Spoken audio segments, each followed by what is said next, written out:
Assalamualaikum warahmatullahi wabarakatuh. Alhamdulillahillazi hadana lihaza wa ma kunna linahtadiya laula an hadanallah.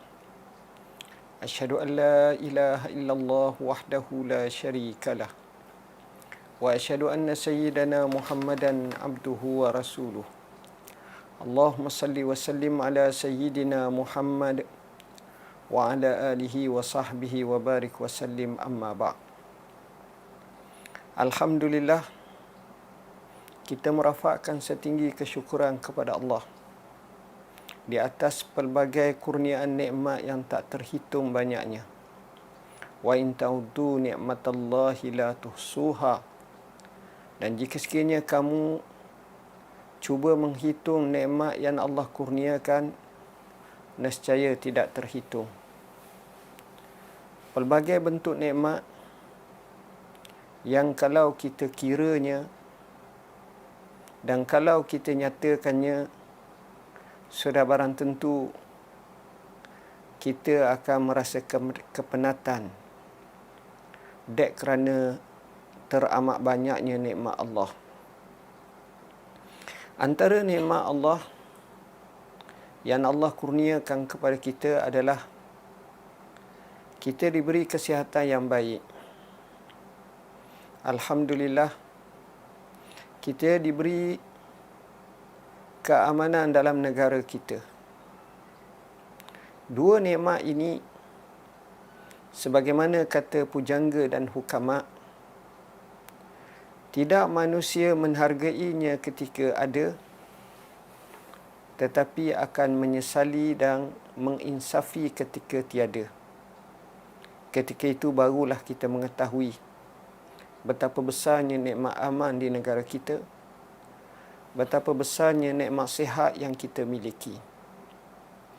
Sidang penonton yang dirahmati Allah, kita akan menyambut satu hari yang cukup penting dalam kalender dan takwim Malaysia. Hari Keputeraan Seri Paduka Baginda Yang Tuan Agong secara resminya. Hari seperti ini mengingatkan kepada kita Allah Subhanahu wa Ta'ala telah menjadikan manusia berlainan dengan semua hayawan atau makhluknya yang lain. Manusia pada awal ciptaannya lagi, Allah nyatakan sebutan sebagai khalifah dengan menamakan jawatan, dengan menamakan tugasannya, bukan menamakan manusia itu sendiri. Kerana manusia yang bernama khalifah ini, sebagaimana kata Al-Imam Al-Mawardi, antara lain tugasannya iqamatud din wa siyasatud dunya bih, menegakkan agama dan bersiasah dengannya.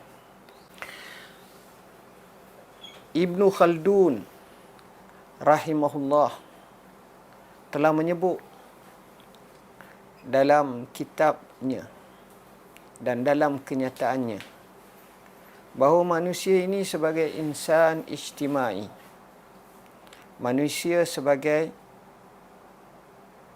manusia yang perlu bersosial, yang tak mungkin hidup keseorangan, yang memerlukan sifat antara satu sama lain, ada yang ketua, ada yang diketuakan, dan ada yang menjadi makmum serta pengikut.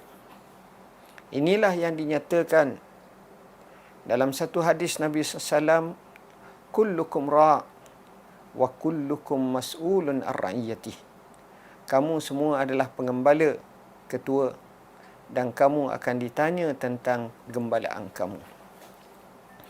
Alhamdulillah, meneliti dengan insafnya, keadaan negara kita Malaysia adalah satu-satunya negara yang Allah lempah ruahkan dengan keamanan, kemakmuran.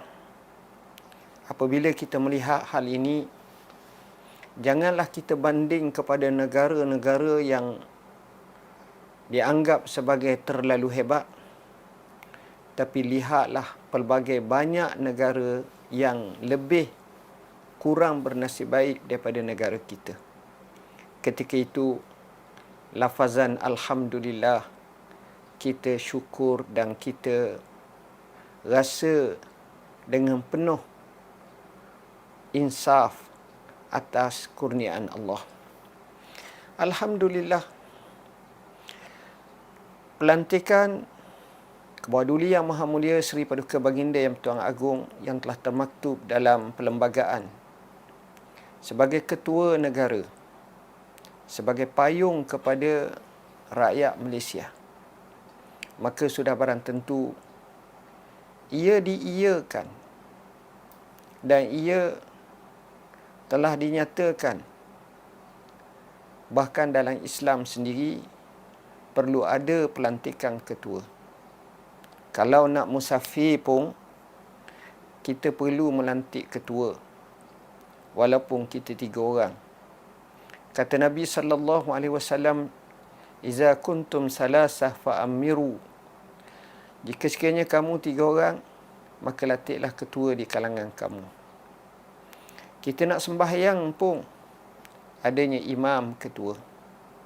Suami menjadi ketua keluarga, bapa menjadi ketua keluarga, orang kampung ada ketua kampung, desa dan beberapa daerah ada penghulu, ada tok sidang. Begitu juga negeri mempunyai menteri besar, ketua menteri. Begitu juga dengan negara adanya Perdana Menteri. Makanya begitu juga adanya sultan, adanya raja, adanya Tuan Yang di-Pertua Negeri, adanya Tuanku Agong. Semuanya ini menyebabkan kita perlu menjadi rojokan, menjadi pendamai, menjadi penyuluh, menjadi pemutus dalam pelbagai hal. Saya petik daripada buku Al-Fiqh Al-Manhaji dalam masalah Imamatul Uzma, di mana dalam kitab ini telah dinyatakan antara tugasan pemerintah yang tertinggi adalah menjaga agama, hifzuddin, menjaga keamanan dan pelbagai lagi. Semuanya ini akan dapat kita lakukan tak kala kita memberi ketaatan dan kepatuhan kepada pemerintah, kepada Kebawah Duli Yang Maha Mulia Seri Paduka Baginda Yang Tuan Agong. Benarlah firman Allah Ta'ala dalam surah An-Nisa ayat 59. Ya ayyuhallazina amanu ati'ullah wa ati'ur rasul wa ulil amri minkum. Hai orang-orang yang beriman, taatilah kamu kepada Allah, taatilah kamu kepada Rasul dan juga pemerintah di kalangan kamu. Dalam erti kata, tak kala pemerintah memerintah kita, menyuruh ke arah kebaikan, seperti kita bersatu padu, kita saling menjaga keharmonian, kita saling antara satu sama lain berwasangka yang baik dan husnuzan, kita bina Malaysia baru dengan suasana seperti apa yang kita hadapi sekarang ini, COVID-19, yang kita masih lagi bertarun. Bila masa kita mahu menamatkannya, sudah barang tentu kerjasama daripada semua pihak. Kepatuhan adalah amat diutamakan. Rasulullah sallallahu alaihi wasallam pernah bersabda dalam hadis sahih riwayat Al-Bukhari dan Muslim, "Alal mar'il muslim as-sam'u wat-ta'ah fima ahabba wa karih ma lam yu'mar bi ma'siyatin fa iza umira bi ma'siyatin fala sam'a wala ta'ah. Mafhumnya, menjadi kewajipan kepada setiap orang Islam mematuhi, mendengar dan mentaati sama ada apa yang dia suka atau apa yang dia tidak suka, selama mana diperintahkan perkara yang bukan maksiat. Sebaliknya, kalau diperintah perkara maksiat, maka tiada ketaatan dan tiada pendengaran. Hadis ini, kata Imam Nawawi rahimahullahu ta'ala, para ulama telah berijma', telah sepakat menyatakan bahawa wajib mentaati pemerintah dalam perkara yang bukan maksiat dan haram mentaatinya dalam perkara yang maksiat. Oleh kerana itu, dalam isu seperti ini, bila mana pemerintah memerintahkan kepada kita dengan perintah yang baik-baik, yang mengikut lunas undang-undang, maka tidak ada wajah dan tidak ada sebab untuk kita menyalahi apa yang telah diperintahkannya. Pemimpin yang adil merupakan pemimpin yang sentiasa cakna kepada rakyatnya. Dan alhamdulillah, mengambil berat ini mengingatkan saya kepada satu kitab, buku Umar ibn Abdul Aziz, di mana di sini satu nasihat yang panjang telah diberikan oleh Al-Imam Al-Hasanul Basri rahimahullahu ta'ala ketika mana Umar ibn Abdul Aziz meminta nasihat daripadanya. Saya hanya menyebut nasihat yang pendek daripada mutiara nasihat yang panjang ini untuk kita mengambil iktibar daripada nasihat tersebut. Antara lain, katanya, nasihat kepada beliau, meskipun nasihat yang saya berikan ini tidak sebaik nasihat para cendekiawan, namun saya dengan setulus hati sayang dan cinta kepadamu, saya mengirim surat ini laksana orang yang memberikan ubat kepada kekasihnya, yang menuangkan ubat yang pahit dengan harapan orang yang dikasihinya sihat. Selamat atasmu, hai Amirul Mukminin. Semoga Allah memberikan rahmat dan berkatnya kepadamu. Berdasarkan kepada nasihat tadi, maka diumpamakan dalam nasihat yang panjang ini, bandingan yang dibuat oleh Imam Al-Hasanul Basri bagi mendekatkan kefahaman yang terasa pada lubuk hati yang jujur ini, antara lain katanya, khalifah yang adil ibarat gembala yang sayang kepada haiwan-haiwan ternakannya. Katanya lagi, khalifah yang adil laksana seorang ayah yang arif bijaksana perihal kepentingan anak-anaknya. Begitu juga beliau mengungkapkan khalifah yang adil ibarat seorang ibu yang berkasih sayang serta bersifat lemah lembut kepada anak-anaknya. Beliau juga menyatakan khalifah yang adil ibarat pembela anak yatim dan pemberi makan golongan miskin. Begitu juga mentarbiah mereka dan menjamin kehidupan pada masa tua mereka. Khalifah yang adil adalah khalifah yang berdiri di antara Tuhan dan hamba-Nya. Alhamdulillah, Allah Subhanahu wa ta'ala kurniakan kepada kita dalam keadaan kita dapat hidup dengan aman dan damai. Kita juga memiliki pemerintah yang baik, ke bawah duli Yang Maha Mulia Seri Paduka Baginda Yang Tuan Agung, yang saya nyatakan bahawa wala uzaki 'alallahi ahada, dan apa yang kita nyatakan ini menggambarkan bahawa ketaatan dan kepatuhan kita sewajarnya kita tekadkan supaya kita berada dalam keadaan taat dan patuh apa yang diperintahkan dan dititahkan kepada kita.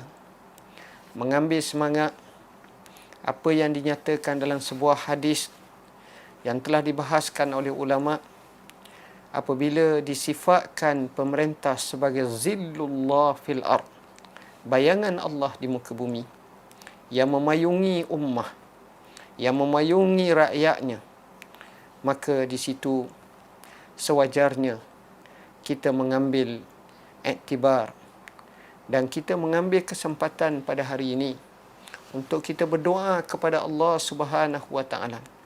Semoga raja kita, pemerintah kita, begitu juga agung kita dikurniakan rahmat, taufik dan hidayah, afiat dan kebaikan dalam kehidupan, dalam mentadbir negara di atas singgasananya. Mudah-mudahan Allah kurniakan kita kebaikan. Teringat saya satu hari ketika sedang belajar dalam Masjidil Haram, seorang tuan guru berkata, dengan memetik kata-kata Imam Ahmad bin Hanbal, kalau aku mempunyai 17 doa mustajab, maka aku akan bagi kesemuanya kepada untuk aku doa kepada pemimpin, kepada pemerintah. Kenapa? Kerana baiknya maka baiklah ummah. Kerana kebaikan yang terwujud padanya akan membawa kepada kebaikan ummah.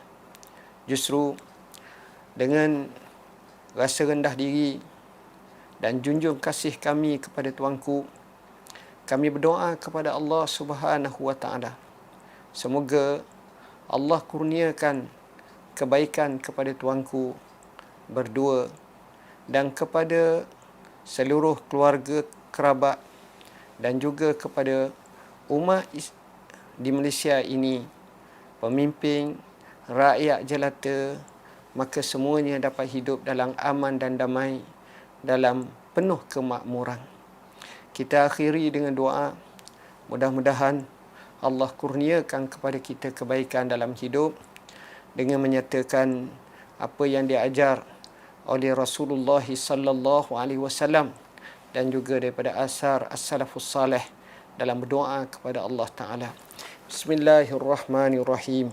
Alhamdulillahi rabbil alamin. Wassalatu wassalamu ala asyrafil anbiya'i wal mursalin wa ala alihi wa sahbihi ajma'in.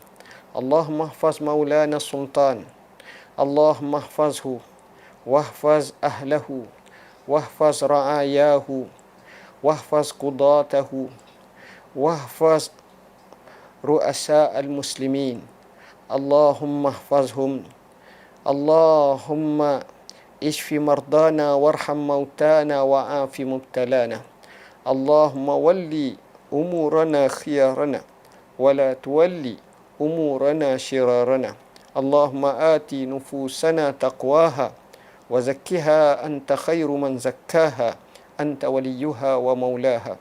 Allahumma wa kullana wa la takun alaina. Rabbana hablana min azwajina wa zurriyatina qurrata a'yun waj'alna lil muttaqina imama. Allahumma ja'al wilayatana fi man khafaka wattaqaka ya rabbal alamin. Rabbana atina min ladunka rahmatan wa hayyi' lana min amrina rashada. Rabbana la tuzigh qulubana ba'da iz hadaitana wa hab lana min ladunka rahmatan innaka antal wahhab. Allahumma inna na'udzu bika min jahdil bala wa darakis syaqa wa su'il qada wa syamatatil a'da. Allahumma inna na'udzu bika min zawali ni'matik wa tahawuli afiyatik wa fujaati nikmatik wa jami'is sakhatik. Allahumma inna na'udzu bika minal baras wal junun wal juzam wa min sayyi'il asqam. Na'udzu bikalimatillahi tammati min syarri ma khalaq. Bismillahillazi la yadurru ma ismihi syai'un fil ardi wala fis sama' wa huwas samiul alim. Allahumma ya hayyu ya qayyum birahmatika nastaghis wa min azabika nastajir. Aslih lana sya'nana kullahu wa la takilna ila anfusina tarfata 'ainin wa la aqalla min zalik. Allahumma rabbana 'alaika tawakkalna wa ilaika anabna wa ilaikal masir. Allahumma rabbana atina fid dunya hasanah وفي الآخرة حسنة وقنا عذاب النار وأدخلنا الجنة مع الأبرار يا عزيز يا غفار يا رب العالمين وصلى الله على سيدنا محمد وعلى آله وصحبه وسلم والحمد لله رب العالمين.